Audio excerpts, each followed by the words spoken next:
Donc salut Arnaud, on est à l'école de voile de Bretignolles. Alors donc déjà est-ce que tu peux parler un petit peu des activités ici à l'école de voile de Brétigny, c'est-à-dire ce qu'il y a comme support, le type de personnes qu'on rencontre et à quel moment de l'année? D'accord. Donc on organise disons énormément de stages collectifs pour des particuliers, pour le catamaran essentiellement, ou le site, parce que le site se prête plus à l'activité catamaran que des rivers, en raison de la houle, du shorebreak au bord. On a plus de facilité en catamaran pour beacher et puis pour faire des départs, c'est beaucoup plus stable qu'un dériveur. Ça correspond aussi un petit peu à la demande générale dans toutes les écoles de voile. On a quand même de la clientèle, une plus grosse clientèle pour le catamaran que pour le dériveur. À titre d'exemple, on doit me demander des cours de dériveur. Alors, mis à part les optimistes, ça c'est différent. Mais dériveur pour adultes, on doit me demander 5 ou 6 fois dans l'été, quoi.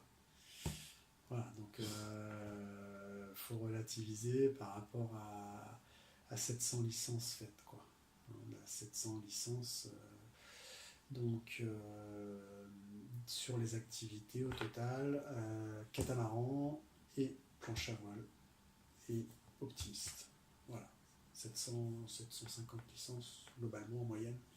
Des années on a un peu plus, des années on a un peu moins.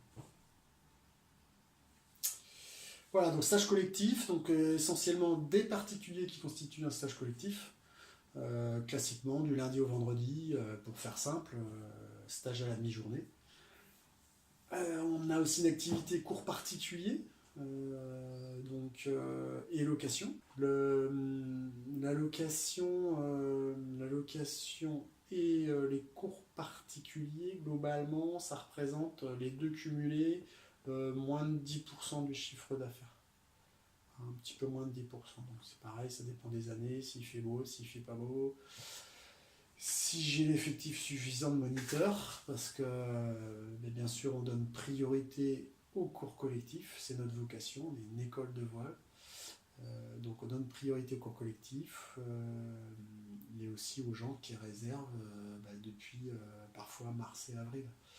Donc c'est priorité. Mars-avril, j'ai pas forcément tout mon effectif, loin de là, de moniteurs. Et d'ailleurs, il y a par rapport à ça, par rapport à l'effectif, combien il y a de moniteurs saisonniers par rapport aux moniteurs qui sont là toute l'année?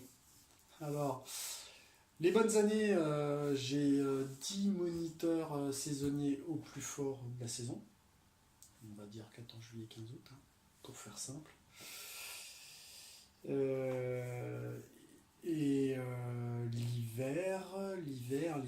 eh bien, on est deux. D'accord. On est deux pour encadrer les activités de voile loisirs, donc les scolaires bien sûr, hors saison, les activités voile loisirs hebdomadaires, que ce soit pour les moins de 10 ans le mercredi après-midi ou pour les plus de 10 ans le samedi après-midi, et également les ados adultes le samedi après-midi. On a aussi ouvert un créneau parce qu'on a une forte demande, un peu en senior, quoi, en gens, en personnes qui étaient à la retraite. Là, on a une forte demande il y a 2 ans, donc on a créé un créneau également le vendredi après-midi. Ok. Voilà. Donc, Voilà. au niveau des subventions, est-ce que ça vient surtout de la ville, du département? Alors, Ou alors, j'y viens justement, c'est pour ça que tout à l'heure j'ai insisté sur le fait qu'on on soit une collectivité. On ne reçoit pas de subvention de la mairie, comme pourrait en avoir un club associatif. D'accord. Ça ne veut pas dire qu'on n'a pas d'argent de la mairie. Là, on a un budget qui nous est alloué. Voilà, un budget fonctionnement, un budget investissement. Investissement pour le matériel, les catales, le renouvellement des planches à voile, des bateaux moteurs, des remorques, ainsi de suite, quoi. Et le fonctionnement, tout ce qui concerne les consommables, donc là ça peut être l'électricité, l'eau, l'essence, le petit matériel. S'il nous faut 200 mètres de boot sur l'année, ça va faire partie du petit équipement dans le fonctionnement, dans le budget fonctionnement.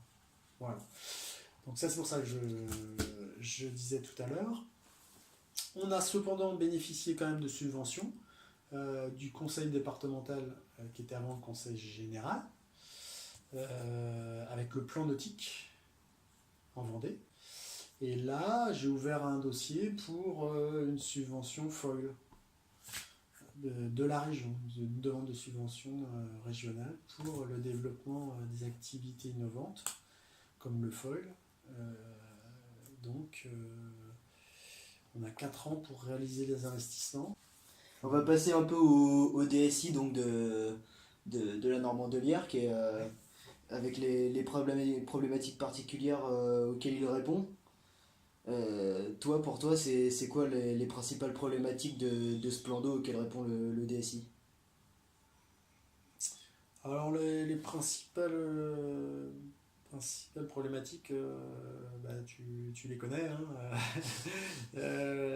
C'est la houle. Hein. La houle, c'est une baie. Les vents dominants l'été, c'est du thermique de nord-ouest. Donc c'est 3/4 side onshore, donc ça porte à la côte. Voilà, donc il suffit qu'il y ait un petit peu de houle. Et tout de suite, on n'a pas trop de marge de manœuvre. On part dans les rochers également. C'est bien qu'il soit là parce que d'un autre côté, il nous protège pour sortir à mi-marée. Ça casse la houle, mais ça reste une autre contrainte aussi. Un chenal étroit, un chenal très long, puisqu'on a 700 mètres de chenal. Donc il est long.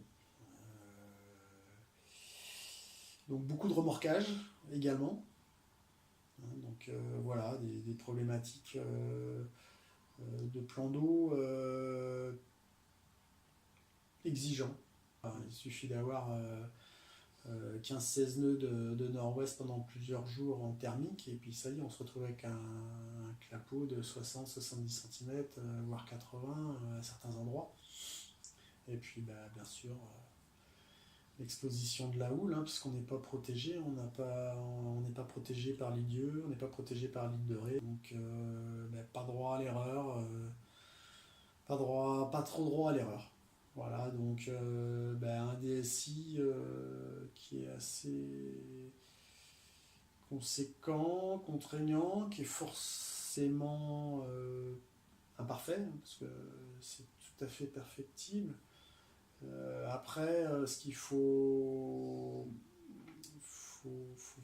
pas oublier, c'est qu'on a du monde à terre quand il y a des gens sur l'eau qui encadrent, il y a quand même du monde à terre au quotidien.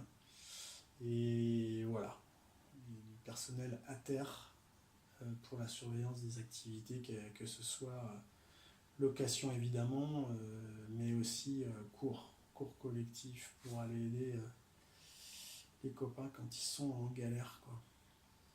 Voilà, alors bien sûr avec tout un système de VHF et de procédures pour pouvoir être le plus pertinent et le plus réactif. Et du coup, par rapport à ce DSI, à la base, quand il a été fait, ça a été quoi la marche à suivre pour le concevoir? Qu'est-ce qui... Ouais, c'est simple, c'était, moi j'ai suivi la trame sur le site de la Fédé, il y a une trame, il y avait une trame à l'époque, puis je l'ai fait évoluer au fur et à mesure, quoi. Ouais, avec des cas concrets qui sont arrivés. Ouais, voilà, des cas concrets qui sont arrivés, et puis en discutant aussi avec les MNS qui sont juste de l'autre côté du parvis d'école de voile, donc voilà, on échange et puis on le fait évoluer, et en fait il est repris un petit peu chaque année, quoi. Et en tant que chef de base, voilà, une journée où on envoie 100, 120 personnes, 130, voire plus, au total 130 personnes sur l'eau dans la journée, et puis qu'il y a 15, 16 nœuds, voire 17, eh ben, le soir, c'est une satisfaction quand tout s'est bien passé, que personne ne s'est blessé. Voilà, c'est une satisfaction, quoi. C'est une pression, mais c'est vraiment une satisfaction, et je pense que bon, on y est aussi pour quelque chose tous, chacun à notre niveau, y compris le stagiaire d'ailleurs, quand il est attentif aux consignes, quoi.